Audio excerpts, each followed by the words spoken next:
I'm here to tell you we don't have to accept the hollowing out of America's police departments and firehouses. We can do better, and we have to do better. The jobs bill we call for provides state and local governments the economic assistance to restore police departments and fire departments to their authorized strength, because you need to be able to protect your citizens. The jobs bill that's being discussed by the administration right now is such an important thing for both the fire department, police department, and the community as a whole, because by bringing people back to work, obviously that's more money that's in the community that can be spent. It allows us to provide better services to the community and respond safely and more effectively.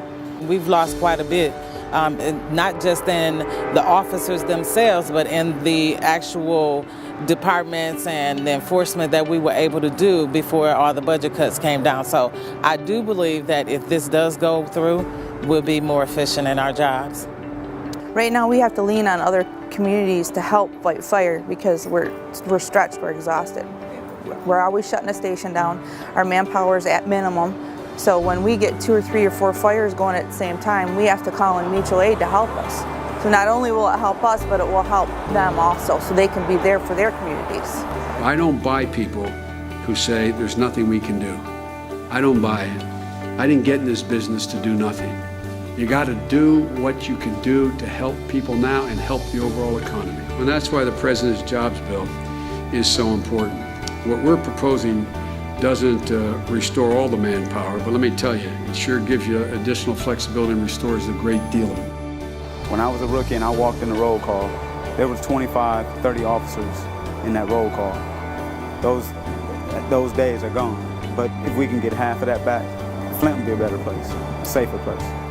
Firefighter safety is so important, and we need the people for that. Responding to the community, we need the people for that. The Jobs Act, it will help us to maintain and get the adequate response and personnel that we need. It's an investment in the Flint community. The first line of defense is the first responders. It's my hope, and I'm sure the hope of public safety as a whole, the city's able to secure some funding to aid in public safety and to bring more officers back. This costs $5 billion. I can give you 50 examples of how we can find $5 billion by having people start to pay their fair share so that all the people can be protected. And you know what I heard last night? I heard some of our Republican friends and others on the floor saying, but it's temporary. Temporary is a lifetime for somebody without a job, someone losing their house. I just hope that Congress passes this bill. That way we can get the people back that we need and get the equipment that we need here to do our job safely. You need more police officers on the streets. Right now we're at such a low number that when we answer calls, it's more of a reactive policing. There's when you got more officers on the street. You're able to do more proactive policing, go out and prevent a crime before it does happen. I believe this Job Act is a step in the right direction. It's important because public safety, first responders can keep their jobs to take care of their families, to take care of the community that we work in, just to be able to help people that's in need in general.